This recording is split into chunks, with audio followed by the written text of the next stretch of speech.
ஆரம் சேனல் நண்பர்களுக்கு வணக்கம். புட்லூர் ஏரியில் செத்து மிதக்கும் மீன்கள், துர்நாற்றத்தால் பொதுமக்கள் அவதி.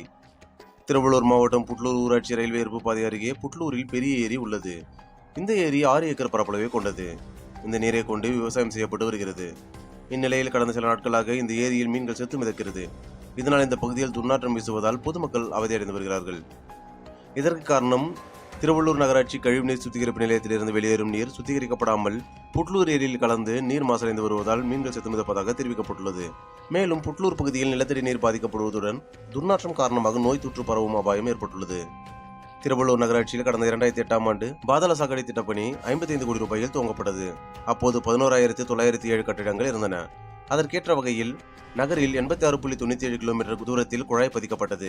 இப்பணி 2013 முதல் நிறைவடைந்த பின் தற்போது செயல்பாட்டில் உள்ளது. நகராட்சியில் இதுவரை 7000 வீடுகளுக்கு மேல் பாதாள சாக்கடை இணைப்பு வழங்கப்பட்டுள்ளது.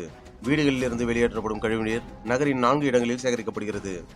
அங்கிருந்து தேவி மீனாட்சி நகரில் அமைக்கப்பட்டுள்ள கழிவுநீர் சுத்திகரிப்பு மையத்திற்கு கொண்டு செல்லப்படுகிறது. அங்கு சுத்திகரிப்பு செய்யப்பட்ட நீர் புட்லூர் ஏரியில் நேரடியாக வெளியேற்றப்பட்டு வருகிறது.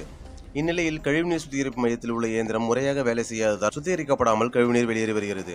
தேவாநகர், தேவி மீனாட்சி நகர் மற்றும் பஞ்சமுக ஆஞ்சநேயர் கோயிலை சுற்றியுள்ள குடியிருப்பு பகுதிகளில் கழிவுநீர் குளம் போல் தேங்கியுள்ளது. இதன் காரணமாக அப்பகுதியில் கடும் துர்நாற்றம் வீசுகிறது. மேலும் புட்லூர் ஏரி நீர் மாசடைந்து துர்நாற்றம் வீசுவதால் புட்லூர் கிராமவாசிகளும் பாதிக்கப்பட்டு வருகிறார்கள்.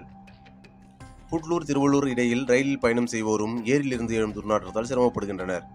மேலும் ஜெயா நகர், ஜவஹர் நகர், பெரியகுப்பம், எம்ஜிஆர் நகர் உட்பட நகரின் பல்வேறு இடங்களிலும் பாதாள சாக்கடையில் அடைப்பு ஏற்பட்டு கழிவுநீர் சாலையில் குளம்பூர் தேங்கி வருகிறது. இந்நிலையில் சுத்திகரிப்பு மையத்திற்கு கொண்டு வரப்படும் கழிவுநீரை சுத்தமாக குடிநீராக மாற்றி கூவமாற்றில் விடப்படும் வகையில் 10.48 கோடி ரூபாய் மதிப்பில் நவீன சுத்திகரிப்பு மையம் அமைக்கும் பணி 2023 பிப்ரவரி மாதம் தொடங்கியது. ஏற்கனவே உள்ள சுத்திகரிப்பு மையம் அருகே இடம் தேர்வு செய்யப்பட்டு அங்கிருந்த ஆக்கிரமிப்பு கட்டிடங்கள் அகற்றப்பட்டன. ஆனால் பணிகள் 2 ஆண்டுகளாக நடைபெறாமல் முடங்கியது. இந்நிலையில் திருவள்ளூரில் கூவமாற்றில் கலக்கும் கழிவுநீர் செல்லும் வழியில் புட்லூர் அருகே தடுப்பணை கட்டியிருப்பதால் அங்கே தேங்கி நிற்கிறது. இதனால் மணவாள் நகர், வெங்கத்தூர், பெரியகுப்பம், ஒண்டிக்குப்பம், பூங்கா நகர், காக்கலூர் ஆகிய குடியிருப்பு பகுதிகளுக்கு வரும் நிலத்தடி நீர் மாசடைந்து குடிப்பதற்கு லாயக்கற்றதாக மாறி வருகிறது. எனவே மழைநீர் கால்வாயில் கழிவுநீரை வெளியேற்றுவதை தடுத்து நிறுத்த வேண்டும். மேலும் திறந்த வெளியில் உள்ள மைனர் கால்வாயில் பைப்லைன் அமைத்து வெளியேற்ற நடவடிக்கை எடுக்க வேண்டும். சுத்திகரிக்கப்படும் மற்றும் சுத்திகரிக்கப்படாத கழிவுநீரை கூவமாற்றில் கலக்காமல் மாற்று நடவடிக்கை மேற்கொள்ள வேண்டும். மேலும் புட்லூர் ஏரியில் கழிவுநீர் கலக்காதபடி உடனே நடவடிக்கை எடுக்க வேண்டும் என மாவட்ட நிர்வாகத்திற்கு அப்பகுதிவாசிகள் கோரிக்கை விடுத்துள்ளனர். இந்த வீடியோ பற்றின கருத்துக்களை மறக்காம கமெண்ட்ஸ்ல சொல்லுங்க. இந்த வீடியோ பிடிச்சிருந்தா லைக் பண்ணி உங்க ஃப்ரெண்ட்ஸ் அண்ட் ஃபேமிலிக்கு ஷேர் பண்ணுங்க. மீண்டும் ஒரு வீடியோவில் சந்திப்போம். நன்றி.